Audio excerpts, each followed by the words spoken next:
ชายบักไม้มาแต่ทางใดนี่ฮะโอ้บ่ได้นอนคืนนี่บ่โอ้ยห่านยังนี่เฮ้ยห่านหมูปิ่นนี่หมูปิ่นห่านหมูปิ่นไอ้ใจแม่นอันนี้บ่ห่านหมูปิ่นตัวห่าแม่นโอ้อันนี้เนาะห่านหมูปิ่นเท่าใจหมดแล้วบ่นี่ฮะเบิดได้อันไอ้เป็นทงนี่เขาจ้องแล้วบ่นี่ฮะแม่นจองไว้แล้ว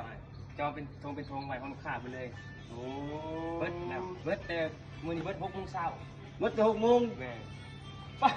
คุณเอ้ยเบิ่งดูดิขนาดข่อยมาแต่ดึกเขายังบ่ทันนี่ทุกคนเบิ่งดูนี่หมดเลยเขาจองมาแล้วนี่แม่นเบิดแล้วเจ้าว่าได้ไดจักแช่บ่เสียเจ้าเอ้ยไปเบิ่งเอานี่หมดแล้วนี่มีแต่เขาจองมาแล้วนี่ตะกี้ว่าสิบ่ได้กินบัดนี้ได้กินบ่ว่ายังมีอยู่ยังเหลืออยู่หน่อยนึงยังแอบจงไว้อ้ายอยู่ตัวอ้ายว่าเบิดแล้วแท้บ่ได้เบิดแอบจงไว้หาอยู่หลังบ้านมาชิมนำกันทุกคนมาเบิ่งมันเลยอ๋อตดเสียงพี่น้องเอ้ยกรอบๆโลดอ๋อนี่ทุกคนนี่เนื้อซ้ำๆแน่นๆมาดูทุกคนเด้อ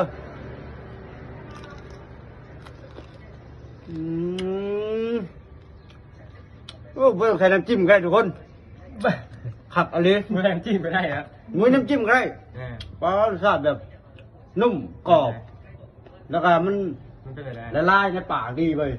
หอมอยู่บ่มันรสชาติหอมดีหอมเลยนะครับนี่ทุกคนขับอะไรไอ้ตอนเลยกระดูกข้างตัวนี้เน้นๆเลยอันนี้กระดูกข้างนี่ทุกคนกระดูกข้างตัวนี้เขาเนี้ยสุกก็ไหม้ปั่นใช่เนาะมีนะเขาเรียกว่าไหม้นะเราด้วยคือมาเรียบร้อยทุกคนเขาเนี้ยสุกก็ไหม้กินกับเขาเนี้ยนี่ทุกคนนี่เขาเนี้ยนี่ทำยังไงเลยทีอ๋อคุยกับนี่บอกได้เลยว่าก็เติมกินกันนะอะไรกินไปนะกินเบิ้งมีแต่มือกล้องมันหิวเอากินเอามากินมากินมึงดูนี่ปั้นข้าวเหนียวข้าวกันดิเรื่องทุกคนเบิ้งดูบอยมันก็หิวเข่าได้เลิกเลยทำยิดไอ้เอาแบบมันก็มีน้ำจิ้มทำยิดงงเลยทำยิดเนาะงงแล้วบัดโดยเห็ดแต่ว่าเปลือกกับหมูเลยเนาะไม่เปลือกกับหมูเลยมันกลมกล่อมเลยมีน้ำจิ้มก็ได้กินครับผมมีเจียวเลยนะกินแบบว่ากับหมูปิ้งล้วนๆเลยสาเหตุดีห้านอื่นนี่เห็นเห็ดจอกเห็ดเจียวเนาะห้านตรงบ่มีเจียวทุกคนเลยความแซ่บนะบ่แม่นต้องเว้าเลยห้านน้องทรายชื่อเท่าใจนี่เนาะได้นี่เจ้าของห้านทุกคนยังหนุ่มยังน้อยหาเฮ็ดไรขายหมูเห็ดหมูปิ่นแซ่บแท้ๆเด้อทุกคนเด้อเอาพาห้านแน่ห้านอยู่เส้นขึ้นเนาะการเงินกินมา2 แง่เนาะการมา2 แง่เส้นลุงผิดเลยเส้นกับห้านจินตนาสาวสุด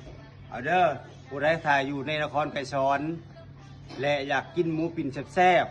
ๆให้มาชิมเบิ่งที่ห้านเข้าใจหมูปิ่นชิ้นขึ้น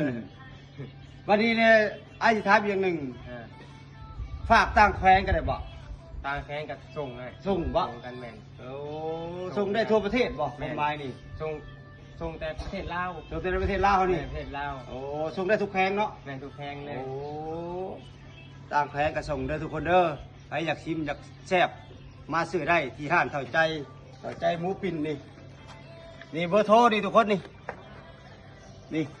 02093856969